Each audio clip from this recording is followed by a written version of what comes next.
Hello there guys and welcome, it's Niran here and today it is time for F1 2013 Sprint Mode action online here. I'm in a Caterham again. There always seems to be a continuing theme in my races so far. This time however we are in Belgium and surely that's bound to come up with some odd things to say the least. Some crazy racing I think it's fair to say will occur over the next 6 or 7 minutes. Maybe 8 I suppose if you're going to be pedantic, but yeah.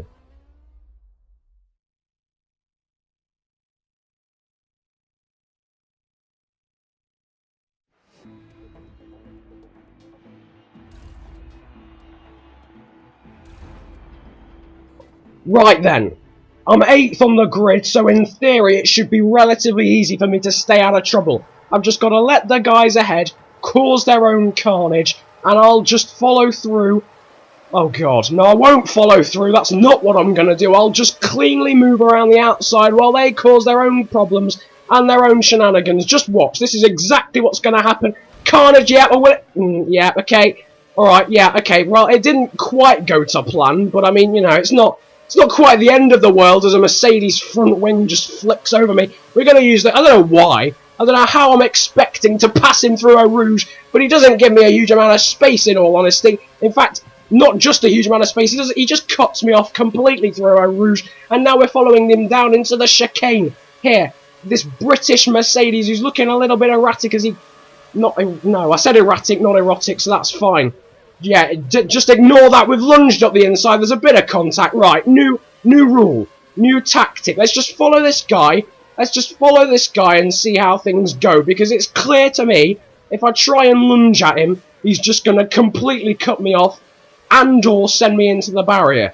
Well, probably most likely to be and, because if you're going to cut... Well, I suppose I could... I don't know. Anyway, we're down in 8th. This is embarrassing. 8th of 8. We are on lap 1, so there's a lot of time for things to be rectified here as we go slightly wide through that corner, which I can never really get right, in all honesty. So it's not hugely surprising that I've got it wrong in this instance. We've missed the apex there through that chicane, but it could be a whole lot worse. The guy ahead is catching the battle ahead, I think, between about 3 cars. So if I can sort of stay in the general vicinity, which currently I'm not doing whatsoever, I might have a chance of maybe sort of 4th or 5th here by the end of this race. We can just about see the Mercedes ahead catching a guy ahead, and then there's a battle of 2 just ahead of them. So by halfway through next lap, I'll be expecting to sort of be with them at this current stage. As we head down to the last 2 corners of this lap, there you go, a battle of 3 now as the Mercedes has got ahead of one of the Lotuses. He's gone well wide, and we'll be looking to try and get a run here down into this hairpin as we end lap 1 here at Spa-Francorchamps. I think that's how you pronounce it. I've got no idea, but we close here on this British Lotus through this right-hand hairpin and now down towards Eau Rouge, the extremely fast set of corners, which I sometimes get right, sometimes don't. 50-50. Will I get it right? Not particularly. We've gone relatively wide there, but we've still got a decent run on this Lotus. We're going to use some curves in the slipstream. We're going to just breeze past him down this straight, and that puts us up into 7th. The Mercedes ahead has now found, I think, a Sauber, a Williams and a few other cars now, so we're looking to try and catch this gaggle by the end of this lap, I'd sort of hope. And our Williams there gone very wide. We're going to try and capitalise on that, not quite close enough there to lunge up the inside of the Brit through there, but turning around this long hairpin, there's an accident there. Mercedes in the wall, ghosting Toro Rosso. Sauber here in the middle of the track. Yellow flags, don't overtake, so I heed that advice and don't overtake this Sauber. But now I can see 3rd ahead of me, having started off terribly round the outside of that Sauber. That was a mystifying move. I don't think I've ever used that word in my life before, but we're now on the back of that. We've gone up the inside and carnage there. Williams there, a bit of contact. Wasn't the cleanest move, I have to say. I apologise to that Williams. There was a Sauber in the gravel as well. I think he lunged himself at me. And now we're on the podium. This is incredible.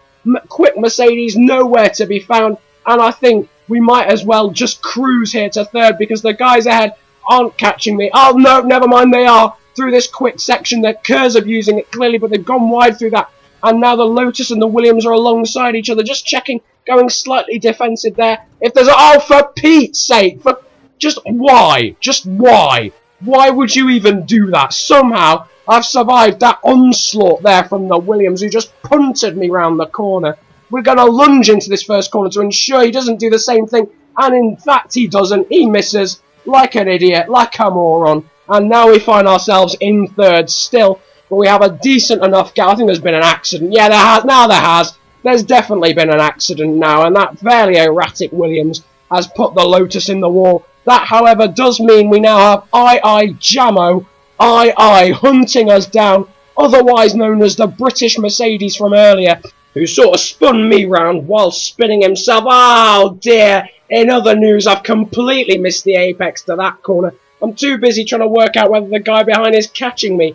Is it? Yes, he is. I can see him now. That's not a great sign. We're gonna try. Oh dear. Oh my sweet Jesus. It's understeer central here in this Caterham. I've got nothing left at all, bar some curs. I'm in third, but that's not looking as if it's going to stay.